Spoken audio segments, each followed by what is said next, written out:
48 pasaron de las 10. Hay una discusión instalada, creo que todavía pareciera ser que es más mito que realidad, pero no lo sé con tanto detalle, que tiene que ver con que las guerras que se vienen van a ser por el agua, por la disposición de agua dulce, por la disponibilidad de agua dulce para aquellos países que no tienen acceso. Y hay países desarrollados que ya están tomando medidas respecto de la escasez de agua que se avecina y que está cada vez más cerca. Lo vamos a charlar, por supuesto, con Irene Weiss, nuestra ecóloga de cabecera, que cada viernes a esta hora nos regala unos minutos para pensar en estos temas. Hola Irene, buen día. Buen día, ¿cómo estás, Fabricio? ¿Todo bien? Bien, muy bien. Bueno, viste que de hace tiempo se habla de las guerras por el agua. Ahora, más allá de eso, de si nos vamos a enfrentar o no, es cierto que empieza a haber escasez, ¿no? En algunos países. Sí, mira, yo me acuerdo ya en la Eco 92 en Río, fue justamente en 1992, hace más de 30 años, ya había ponencias muy impresionantes sobre este tema y, viste, parece que, no sé, que no reaccionamos, no sé qué es lo que está pasando porque eso se sabe y cada vez está peor.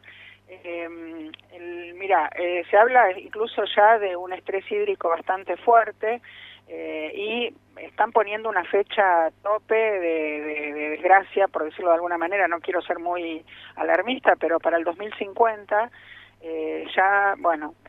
además de las casi 4.000 millones de personas que están prácticamente al borde del estrés hídrico, que eso es más o menos el 40% de la población mundial. Claro. Se viene algo bastante peor. O sea, me refiero a los países que tienen, por ejemplo, suponte, la península ibérica.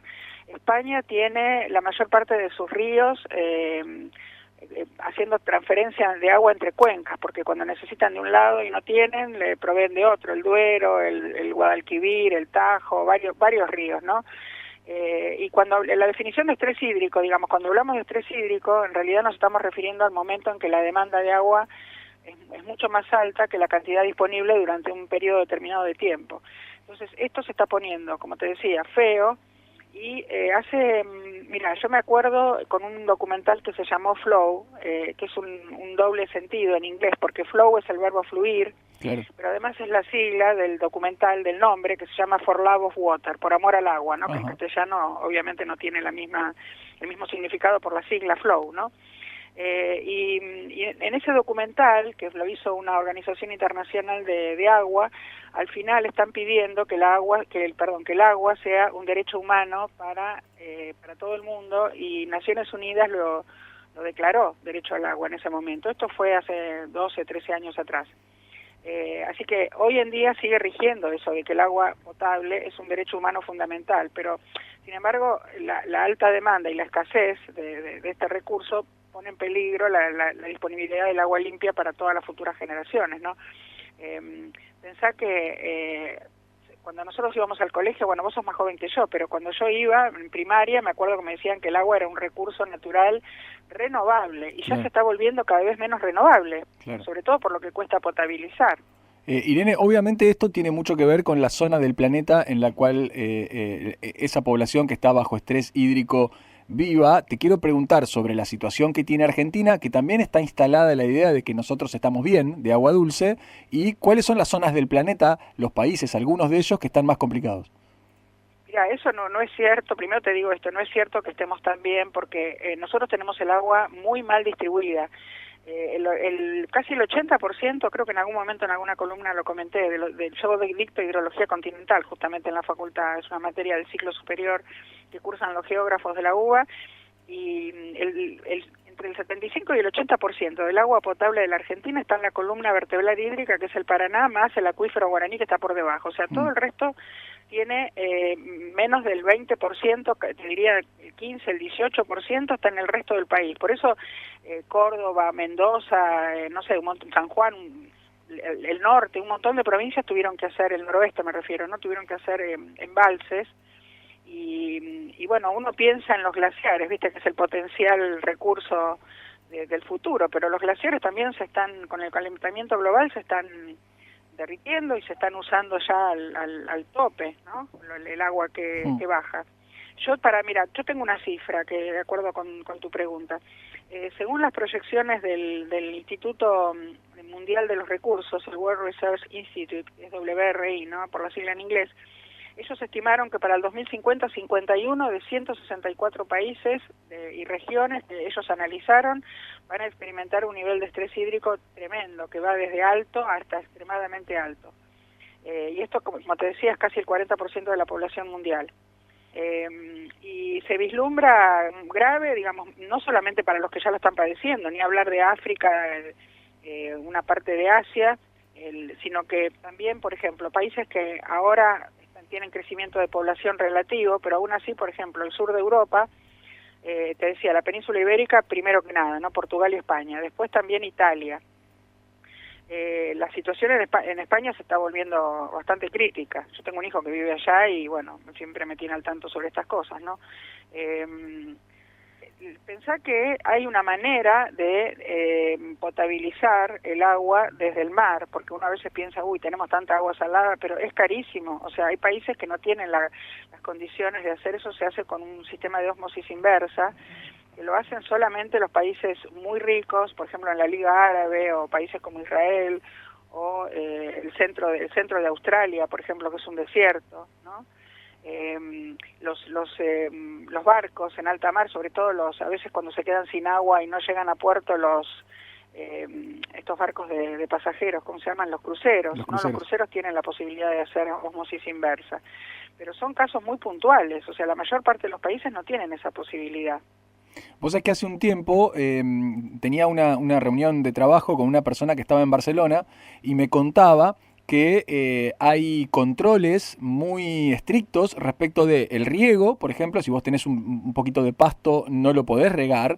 La cuestión de las piletas, de las piscinas, es decir, hay drones que controlan que la gente no recambie el agua, no derroche, es decir, hay toda una situación desde la política pública muy estricta para el cuidado del agua, cosa que nosotros todavía no tenemos. Siendo que muchas veces nos miramos en espejo con lo que pasa en Europa, nosotros todavía no tenemos esa prevención o esa precaución respecto del uso de este recurso.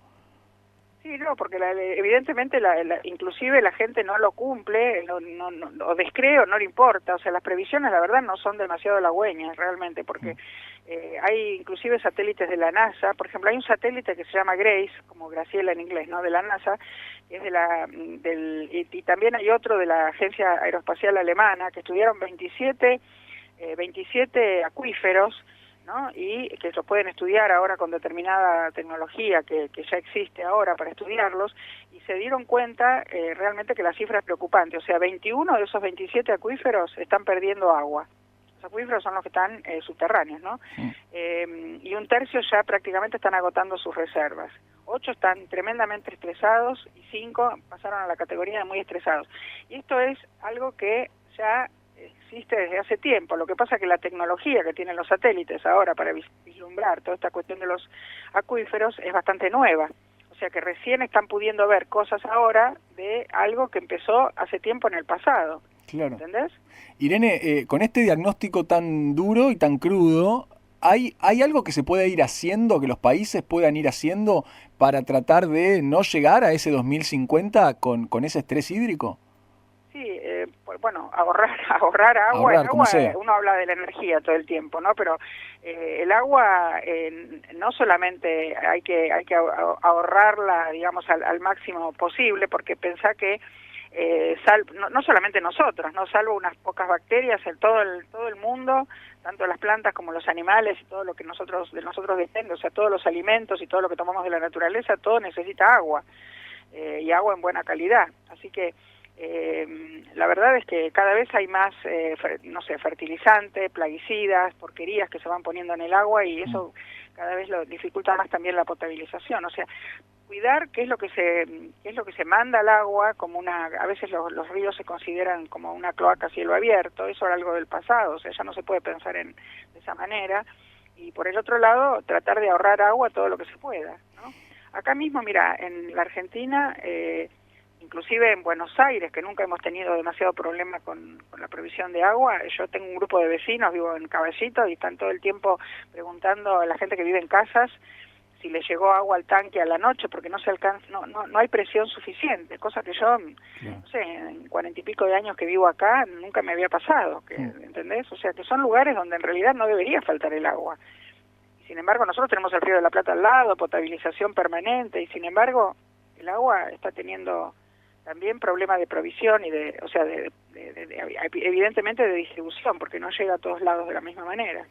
Irene, te voy a hacer una pregunta que por ahí es una brutalidad, pero me sirve para también clarificar la cuestión. No, ninguna pregunta es brutalidad, vos preguntás. No, porque tiene que ver con el calentamiento global y el derretimiento de los glaciares. Los glaciares son un reservorio de agua dulce, pero ¿qué pasa cuando, a merced del calentamiento global, se derriten? ¿Esa agua se puede aprovechar? ¿Se podría aprovechar? Se está usando. Por ejemplo, Mendoza está esperando el deshielo desesperadamente en primavera, claro, para los viñedos, ¿no? Lo mismo pasa en California.